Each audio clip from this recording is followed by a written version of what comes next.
Sahabat, meskipun tidak seheboh demonstrasi yang dilakukan oleh para kepala desa, gerakan para perangkat desa yang tergabung dalam Persatuan Perangkat Desa Indonesia itu juga penting untuk kita perhatikan.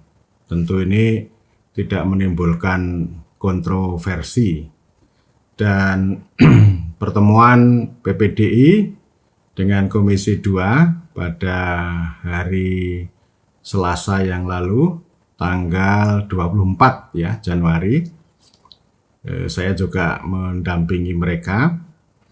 Itu pada dasarnya Komisi 2 itu merespon positif dan menerima usulan aspirasi para perangkat desa. Saya akan mencermati ada beberapa butir penting yang ini harus kita perhatikan dan tegaskan. Pertama adalah soal masa jabatan perangkat desa. Ya, jadi ini tidak bisa disamakan dengan kepala desa. Karena memang ada segmen kepala desa yang menghendaki bahwa masa jabatan perangkat desa itu mengikuti atau sama dengan masa jabatan kepala desa.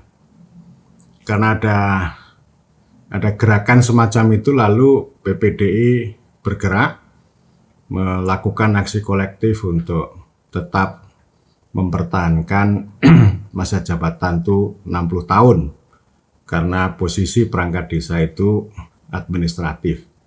Dan Undang-Undang Desa sudah menegaskan itu bahwa masa kerja atau masa jabatan perangkat desa itu sampai usia pensiun 60 tahun.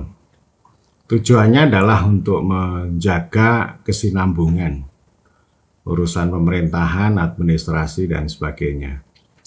Kalau ganti kepala desa, ganti perangkat, itu bisa menimbulkan masalah atau ketidaksinambungan. Dan saya kira baik itu pemerintah dalam hal ini Kemendagri maupun DPR RI akan sangat setuju untuk mempertahankan masa jabatan perangkat desa 60 tahun. Dan memang ini satu hal yang menarik ya, 60 tahun ini, karena memang sebelumnya itu ada yang polanya 20 tahun. Misalnya ini ada perangkat yang masuk umur 30, kerja selama 20 tahun berarti umur 50 tahun harus sudah pensiun. Tapi begitu ada Undang-Undang Desa, itu di-extend ya, diperpanjang, sehingga yang usia 50 itu bisa meneruskan sampai usia 60. Jadi itu langkah yang sangat baik ya. Meskipun demikian memang ada fakta ya, meskipun undang-undang sudah mengatakan 60 tahun, tapi ada fakta di berbagai daerah yang terjadi adalah ganti kepala desa, ganti perangkat. Ini melanggar undang-undang. Dan PPDI menyampaikan kepada DPR untuk melakukan pengawasan. Termasuk Kemendagri juga dimohon untuk melakukan pengawasan terhadap pelanggaran tentang masa jabatan perangkat desa ini. Dan memang dalam praktek itu ada ini ya, ada PT UN, perangkat desa yang dipecat secara tidak baik oleh kepala desa, itu melakukan gugatan di PT UN, ada yang berhasil, ada yang tidak berhasil. Keputusan dari PT UN ada yang dilaksanakan dan tidak dilaksanakan. Karena itu pada sisi ini lalu mengusulkan ya kalau tidak ada sanksi maka orang itu cenderung ya melanggar seenaknya sendiri. Gitu ya, ini poin satu ya. Jadi 60 tahun poinnya. Kemudian yang kedua adalah soal pengangkatan. Di sana di dalam Undang-Undang Desa ada klausul bahwa pengangkatan kepala desa itu merupakan otoritas kewenangan kepala desa, tetapi melalui konsultasi camat. Mengapa begitu? Ya, konsultasi ini penting. Ya, konsultasi camat itu dulu maknanya untuk tadi supaya on the track 60 tahun, 60 tahun begitu. Itu dijaga ya, normanya dijaga, aturannya dijaga, dan untuk menghindari entah itu nepotisme atau seleksi yang tidak sehat dan seterusnya. Meskipun dalam praktek ini ya sangat beragam. Ada keluhan di berbagai tempat bahwa konsultasi itu berubah menjadi intervensi karena perintah bupati. Karena bupati punya orang-orang tertentu yang memang harus dimenangkan dalam seleksi perangkat desa, maka ya memberikan perintah kepada camat untuk melakukan operasi senyap. Jadi sebenarnya ini tidak jadi soal, dan pengalaman antar daerah dalam praktek ini memang sangat beragam. Di daerah istimewa Yogyakarta, seperti yang kami alami, baik itu di Kulon Progo, di Bantul, di Sleman itu no problem. Jadi konsultasi dilakukan. Termasuk misalnya kepala desa mau menyelenggarakan seleksi dan membangun kerjasama dengan kami, disetujui jalan. Dan itu tidak jadi soal karena camat juga tidak akan berani terlalu jauh pasang badan untuk mengambil keputusan akhir. Jadi keputusan akhirnya ya disaksikan oleh banyak pihak gitu. Ada juga pengalaman di daerah yang lain itu dengan pola begini ya, pola misalnya ya, semua komponen itu diberikan bobot. Misalnya pendidikannya dikasih bobot, kalau SMA itu dikasih bobot 5, kalau sarjana dikasih bobot 10. Lalu pengalaman pengabdian di desa, jadi ketua RT, pengurus RW atau PKK dan sebagainya itu diberikan bobot. Terserah cara pengaturannya, mau 10%, mau 15%, terserah. Lalu juga ada bobot ini ya, seleksi. Seleksi ini biasanya menggunakan pihak ketiga. Ini seleksi secara teknokratik, ada ujian tertulis, ada ujian praktek, diberikan bobot, misalnya 40% atau berapa, terserah lah. Kemudian juga ada yang pola ini, pola wawancara kepala desa. Ya, jadi kepala desa mewawancarai karena kepala desa itu juga pengen memiliki ya perangkat yang punya kemampuan tapi juga loyalitas, kesetiaan dan sebagainya itu menjadi penting. Ini variasinya luar biasa. Soal wawancara kepala desa ini ada yang dihindari, tidak dimasukkan, tetapi saya menghargai peraturan daerah yang itu memberikan bobot secara lengkap.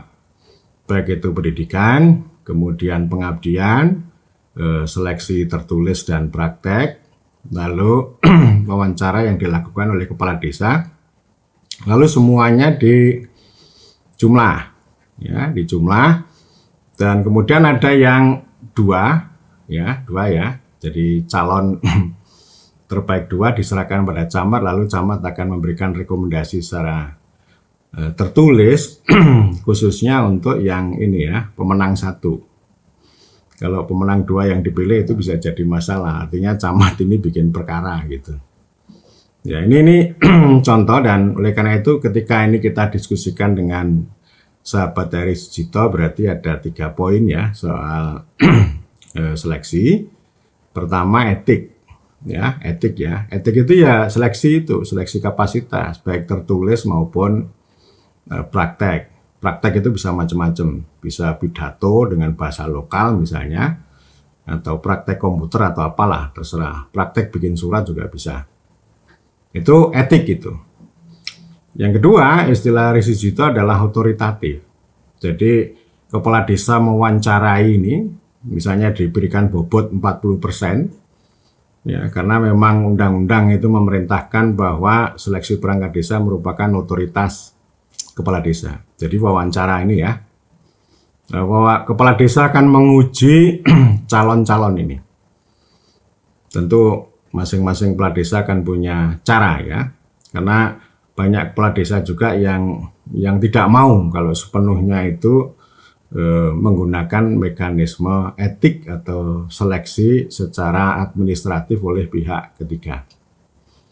Jadi ini namanya otoritatif. Lalu yang camat, fungsi camat itu normatif. 3 ya, etik, otoritatif, normatif. Normatif itu artinya menjaga track supaya tidak menyimpang, tidak melanggar etika, tidak melanggar otoritas kepala desa dan seterusnya. Dan tentu tidak melanggar hukum.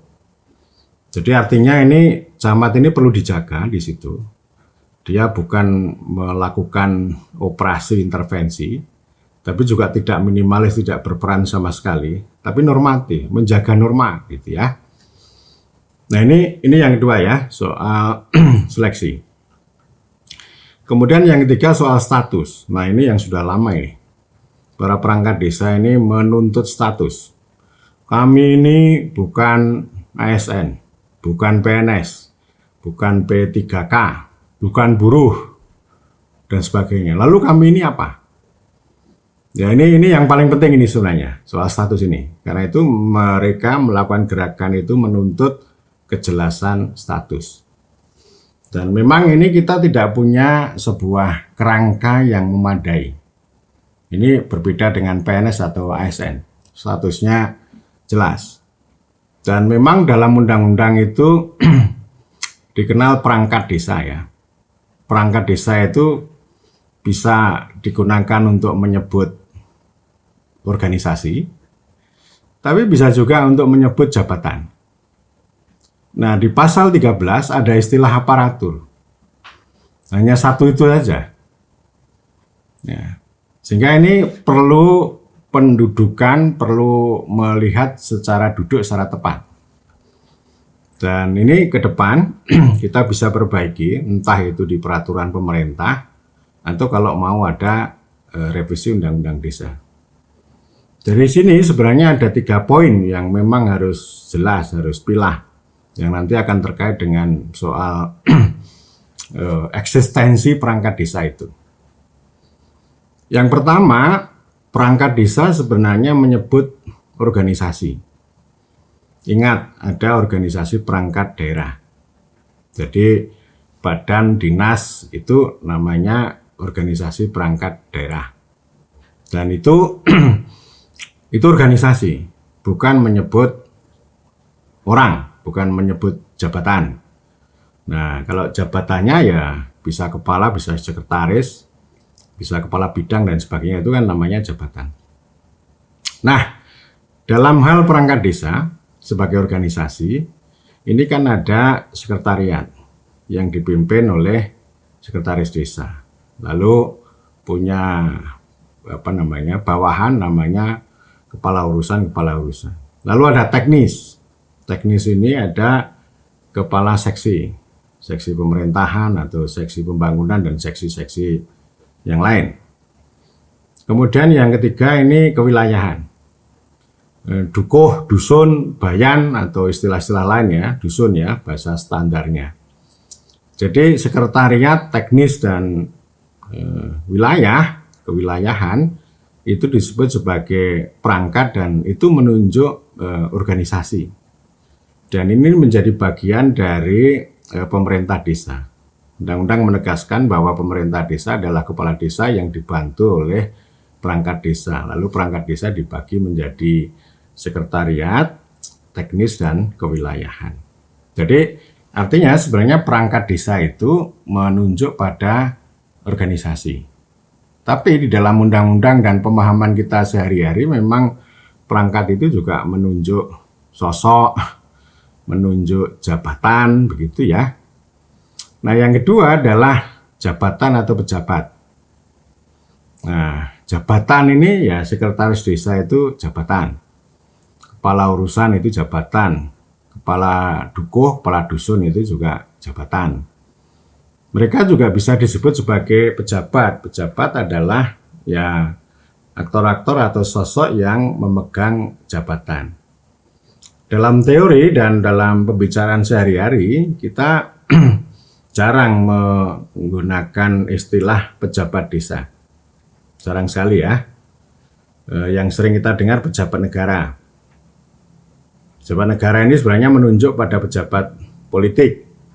Ada presiden, ada gubernur dan sebagainya. Meskipun juga ada baik itu pejabat politik yang dipilih atau elected maupun pejabat politik yang appointed, ditunjuk, diangkat ya oleh presiden ya. Misalnya ya termasuk di seleksi misalnya entah Mahkamah Konstitusi, Mahkamah Agung itu kan itu menggunakan appointed ya gitu ya. Jadi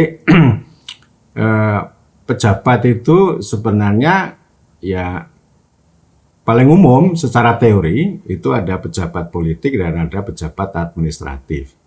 Pejabat politik itu artinya dipilih entah melalui musyawarah atau melalui pemilihan dan punya tugas untuk mengambil keputusan politik. Lalu pejabat administratif itu ya seperti birokrasi, seperti aparat sipil negara yang mereka punya masa kerja lebih lama untuk menjaga administrasi termasuk memberikan layanan sehari-hari. Nah, kepala desa itu pejabat politik, sekdes dan seterusnya adalah pejabat administratif gitu. Pejabat administratif itu sebagai pelaksana atas perintah atau keputusan yang dibuat oleh pejabat politik. Pejabat administratif itu bertanggung jawab kepada pejabat politik, itu saya kira sudah clear ya. Meskipun dalam praktek itu saya menggunakan istilah ada pejabat digital. Misalnya ini ada kepala desa yang sebenarnya tahu bahwa dia pejabat politik tetapi sepak terjang sikap sehari-hari itu menjadi pejabat digital karena yang diomongkan itu perangkat-perangkat digital dan begitu bangga dengan apa yang dilakukan dia tentang digitalisasi itu. Dan itu saya kritik ya, kalau kepala desa itu sibuk dengan digitalisasi itu artinya dia bukan pejabat politik yang sejati, tapi hanya bergelut dengan perangkat digital. Kepala desa sebagai pejabat politik tentu ini intinya adalah bergelut dengan rakyat. Dan ini soal jabatan ini ya kepala desa SMP. Lalu yang perangkat desa, sekdes dan sebagainya itu minimal SMA. Itu nggak jadi soal ya. Dan itu nggak perlu diperdebatkan. Kalau kepala desa itu soal kepemimpinan, kalau sekdes perangkat desa itu soal keterampilan. Jadi keterampilan itu melayani kepemimpinan, bukan keterampilan mengatur kepemimpinan. Kita memang harus duduk gitu ya. Kecuali kalau pemimpinnya itu melenceng menjadi penguasa lalim, itu lain lagi gitu. Jadi ini pejabat. Jadi sekretaris desa itu ya pejabat, kepala desa juga pejabat, kepala urusan juga pejabat yang memegang jabatan begitu. Lalu yang ketiga ini soal status. Soal status ini kan ya sebenarnya kata aparat itu sama ya dengan aparat sipil negara, hampir sama gitu. Jadi artinya aparat itu aparat desa ya tentu ini untuk menunjuk ya status orang-orang seperti halnya PNS. Orang-orang yang mengisi posisi-posisi di dalam organisasi perangkat desa atau memegang jabatan tertentu. Jadi artinya memang statusnya begitu dia ini dapat SK lalu punya register seperti kalau pegawai punya nomor induk pegawai. Nanti lengkap dengan hak-hak dan kewajiban mereka. Jadi artinya sekali lagi kalau perangkat itu menunjuk pada organisasi, kalau aparat itu menunjuk pada status. Jadi ya, dan bahkan pengalaman di daerah istimewa Yogyakarta ini juga ada staff. Ya, staff ini kalau di tempat lain kan nggak ada. Artinya misalnya kepala urusan, kepala seksi itu punya staff lagi. Yang itu ini belum ada di dalam Undang-Undang Desa secara eksplisit. Sehingga ini ada aspirasi dari para staf di kelurahan atau desa-desa DIY itu, mereka mengatakan bahwa undang-undang desa itu membunuh kami ya, atau menyingkirkan kami gitu.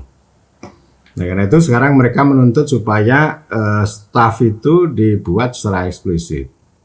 Misalnya begini ya, perangkat desa terdiri dari 3 tadi ya. Terus yang berikutnya, pemerintah desa dapat mengangkat staf gitu ya, staf perangkat desa sesuai dengan kebutuhan dan kemampuan keuangan desa. Ini untuk mewadahi aspirasi para staf di kelurahan atau desa untuk wilayah daerah istimewa Yogyakarta.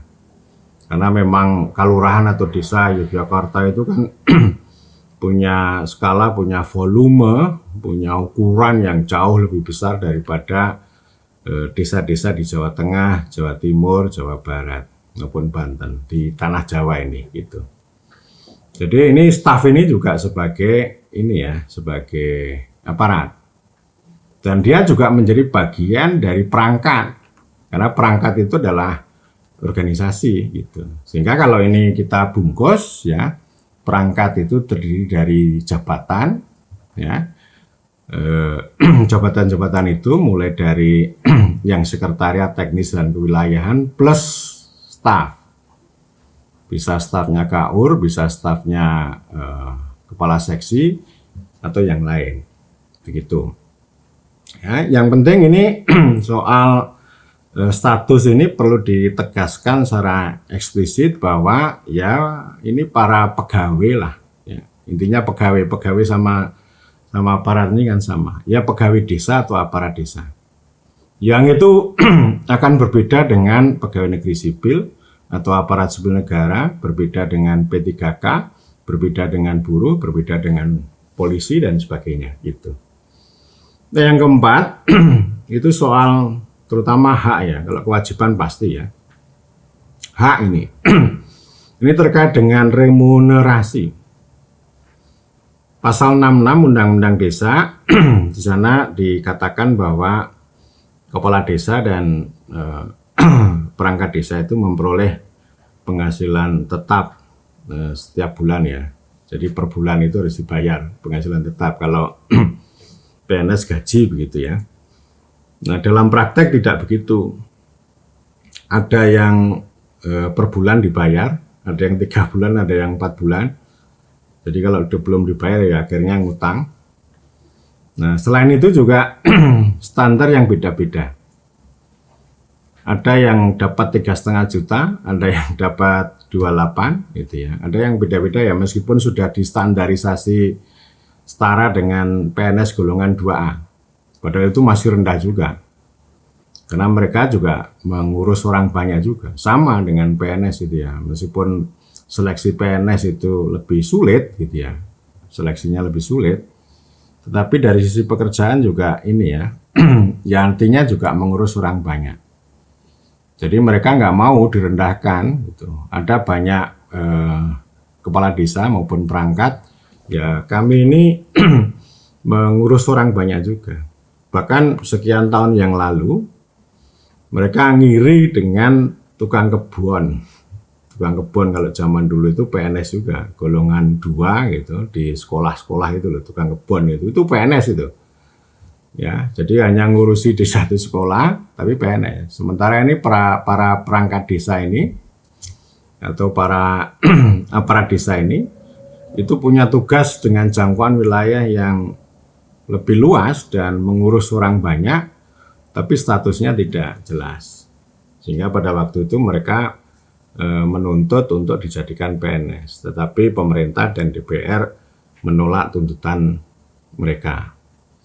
Jadi ini hak ini ya. Jadi selain ada 3 poin saya kira di undang-undang penghasilan tetap, tunjangan. Ya. Tunjangan ini memang tidak eksplisit, lalu akan diatur di peraturan pelaksanaan. Nanti sampai di peraturan daerah ya. Lalu yang ketiga penerimaan lain yang sah. Nah yang tunjangan ini, ya, tunjangan ini kan kalau di Jawa tanah bengkok ini sebagian digunakan untuk tunjangan. Kalau dulu sebagai penghasilan tetap. Nah sekarang digeser. Ini sebagai tunjangan. Itu variasinya beda-beda, pengaturannya bisa beda-beda.